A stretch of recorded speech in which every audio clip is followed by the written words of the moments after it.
নমস্কার বন্ধুরা, শেষ অধিবেশনে অর্থাৎ 16 নম্বর এপিসোডে আপনাকে স্বাগত জানাই। আমরা আজকে এই আরাধনার যাত্রার যে এই সিরিজকে আমরা শেষ করব এবং কনক্লুশনের সময় খুবই গুরুত্বপূর্ণ বিষয়ে আলোচনা করে আমরা শেষ করতে চাই, যেটা যে কোনো বিশ্বাসী, যে কেউ যদি খ্রিস্টে বিশ্বাসী, তার প্রধান আরাধনার জায়গা এইখান থেকেই শুরু এবং এখানেই শেষ।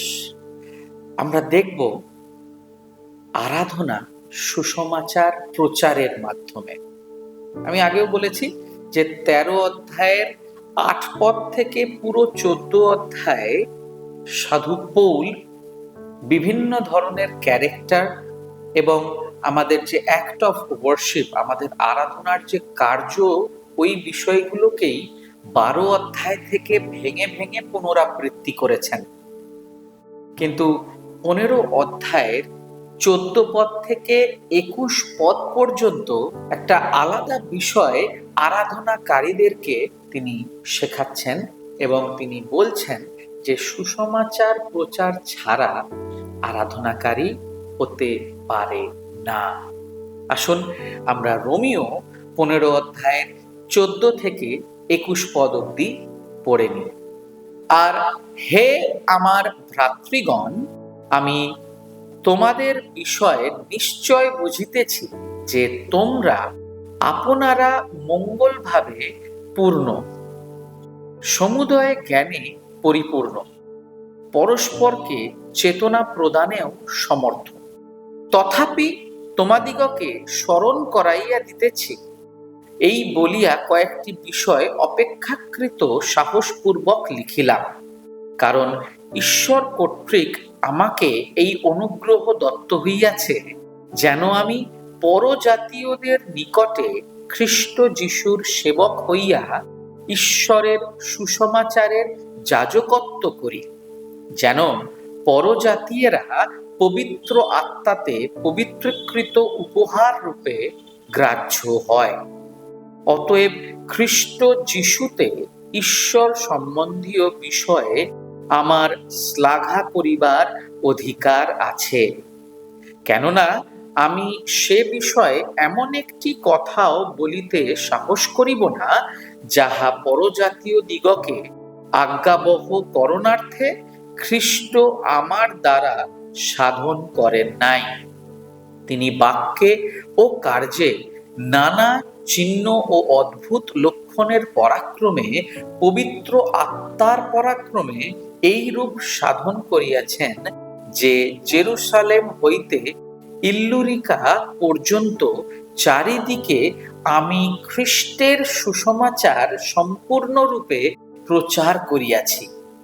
আর আমার লক্ষ্য এই, খ্রিস্টের নাম যে স্থানে কখনো উচ্চারিত হয় নাই, এমন স্থানে যেন সুসমাচার প্রচার করি, পরের স্থাপিত ভিত্তিমূলের উপরে যেন না গাঁথি, কিন্তু যেমন লিখিত আছে, তাহার সংবাদ যাহাদিগকে দেওয়া যায় নাই, তাহারা দেখিতে পাইবে, এবং যাহারা শুনে নাই, তাহারা বুঝিবে।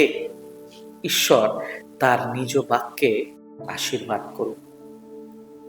এখানে সাধু পৌল বলছেন যে সুসমাচার প্রচার অর্থাৎ খ্রিস্টের সুসমাচার প্রচার খুবই জরুরি। যেখানে খ্রিস্টের সুসমাচার পৌঁছায়নি, আপনার এবং আমার দায়িত্ব সেখানে পৌঁছে দেওয়া। একজন আরাধনাকারী হিসাবে আমরা যদি সুসমাচার প্রচার না করতে পারি, তাহলে আমরা সাধারণ মানুষ রূপেই রয়ে গেছি, আমাদের মধ্যে কোনো পরিবর্তন আসেনি। আমি এবং আপনি যতই স্টেজে হোক বা স্টেজের নিচে ভালো গান করি, ভালো গিটার বাজাই, মিউজিশিয়ানস হই, কিন্তু যদি আমরা সুসমাচার প্রচার না করি, অর্থাৎ খ্রিস্টের বিষয় প্রচার না করি, তাহলে কিন্তু আমরা সত্যে এবং আত্মায় আরাধনাকারী হতে পারবো না। আমরা যদি ঈশ্বরের বাক্য থেকে আরো দেখি সেখানে 2 করিন্থীয় তার 5 অধ্যায়ের 20 পদের প্রথম অংশটা বলছে, অতএব খ্রিস্টের পক্ষেই আমরা আজ দূতের কর্ম করিতেছি। জেনে রাখবেন আমাদের প্রিয় আরাধনাকারীরা, খ্রিস্টের সুসমাচার প্রচারই আমাদের মূল দায়িত্ব। ওই জন্য আমাদেরকে রাজদূত বলা হয়েছে, ইংলিশে বলে অ্যাম্বাসেডর। আমরা ভেরি ইম্পর্টেন্ট পার্সন, আমরা ভিআইপি। ঈশ্বর আমাদেরকে রাজদূত করেছেন যেন আমরা তার সুসমাচারকে বহন করতে পারি। সমাজে যেখানে মানুষের প্রয়োজন, যেখানে সুসমাচার পৌঁছায়নি, সেইখানে আমাদেরকে পৌঁছাতে হবে। ঈশ্বরের বাক্য থেকে আমি আরো আপনাদেরকে উৎসাহিত করতে চাই। 1 করিন্থীয় 9 অধ্যায়ে 16 পদ এইভাবে বলছে, কারণ আমি যদিও সুসমাচার প্রচার করি, তবু আমার শ্লাঘা করিবার কিছুই নাই, কেননা অবশ্য বহনীয় ভার আমার উপরে অর্পিত। ধিক আমাকে যদি আমি সুসমাচার প্রচার না করি। খুব গুরুত্বপূর্ণ, সাধু পৌল নিজেকে বলছে যে ধিক আমাকে যদি আমি সুসমাচার প্রচার না করি। আমি তন্ময়, ধিক আমাকে আমি যদি সুসমাচার প্রচার না করি। সুসমাচার প্রচার এটাই আমাদের মূল উদ্দেশ্য। আমরা যেই সেক্টরে থাকি না কেন, এটাই আমাদের আলটিমেট গোল, এটাই আমাদের প্রধান লক্ষ্য, যেন আমরা খ্রিস্টের সুসমাচার প্রচারক হতে পারি। এটা মিউজিকের মাধ্যমে, যদি আপনি ভালো গান লেখেন, ভালো মিউজিশিয়ানস, তাহলে আপনাকে আপনার গানের মাধ্যমে খ্রিস্টের সুসমাচার লোকের ঘরে ঘরে পৌঁছে দিতে হবে। মনে রাখবেন, গান, মিউজিক, মিডিয়া, সোশ্যাল মিডিয়া একটা গুরুত্বপূর্ণ জায়গা, যেখানে আপনি এবং আমি ঈশ্বরের সুসমাচারকে প্রচার করতে পারি, যা বহু মানুষের কাছে পৌঁছাবে, যেখানে আপনি এবং আমি যেতে পারবো না। বন্ধুরা, আপনি যতই ভালো মানুষ হোক না কেন, যতই ভালো কাজ করে থাকুন না কেন, যতই ভালো ট্যালেন্টেড হন না কেন, আপনি যদি খ্রিস্টের সুসমাচার বহন না করেন, আপনি যদি খ্রিস্টের সুসমাচার প্রচার না করেন, এগুলো বৃথা, এগুলো বৃথা।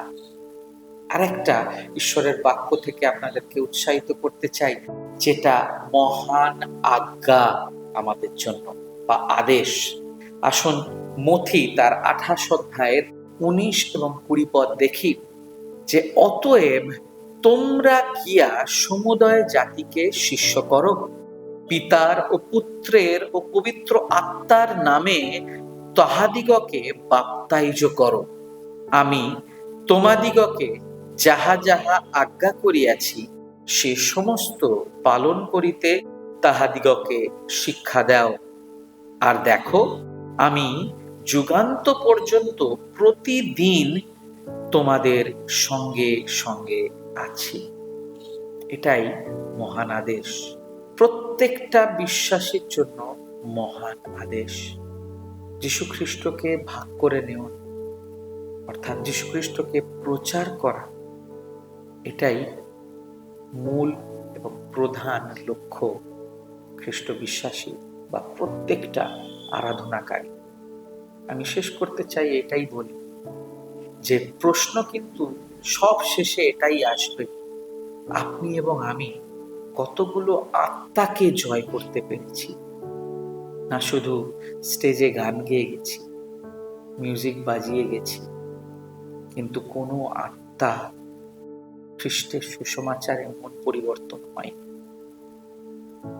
কতগুলো আত্মা আপনার এবং আমার দ্বারা পরিত্রাণ পেয়েছে, খ্রিস্টের সুসমাচার পেয়েছে, যে সুসমাচার তাদেরকে পরিত্রাণের দিকে নিয়ে যায়।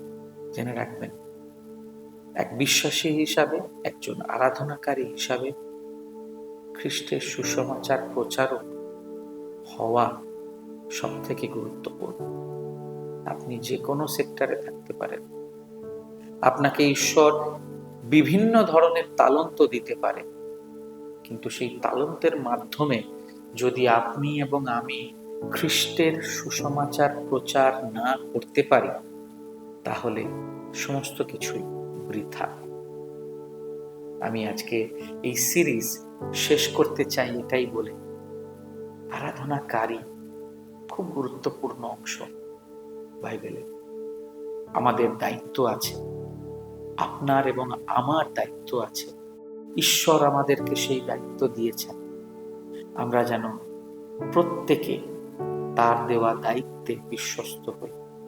আমি এটাই প্রার্থনা করি, যেন ঈশ্বর আপনাকে এবং আমাকে আত্মায় এবং সত্যে আরাধনাকারী হিসাবে দেখতে পারেন। আমরা যেন শেষ প্রশ্নে যখন ঈশ্বরের কাছে আমরা যখন পৌঁছাবো, সামনাসামনি তিনি যখন প্রশ্ন করবেন, কতজন আত্মাকে আমরা জয় করতে পেরেছি, আপনার এবং আমার কাছে যেন এর জবাব থাকে। ঈশ্বর আপনাদের প্রত্যেককে আশীর্বাদ করুন। আমেন।